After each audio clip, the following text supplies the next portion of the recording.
Welcome to episode 3 of Telangana specials. ఈ ఎపిసోడ్‌లో సర్వపిండి recipe share చేస్తున్నాను.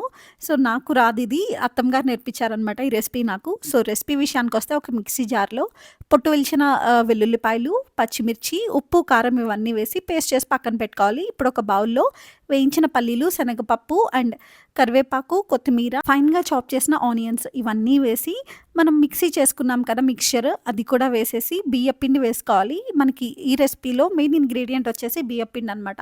సో, బియ్యపిండి కూడా వేసి తగినన్ని నీళ్లు వేసి చపాతీ పిండిలాగా కలుపుకోవాలనమాట.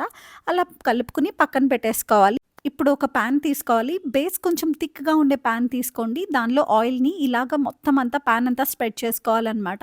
ఆయిల్ కొంచెం ఎక్కువే పడుతున్నట్టు కనిపిస్తది ఈ రెసిపీకి నాకైతే. సో, దానిలో ఈ సర్వపిండిని ముద్దలాగా చేసి దాన్ని ఇలా పాన్ మొత్తం కూడా స్ప్రెడ్ చేసుకొని లో ఫ్లేమ్‌లో మనం దాన్ని కాల్చుకోవాలి. ఆయిల్ ఎక్కువ వేసుకుంటున్నాం కాబట్టి మనకి ఇది చాలా క్రిస్పీగా వస్తది.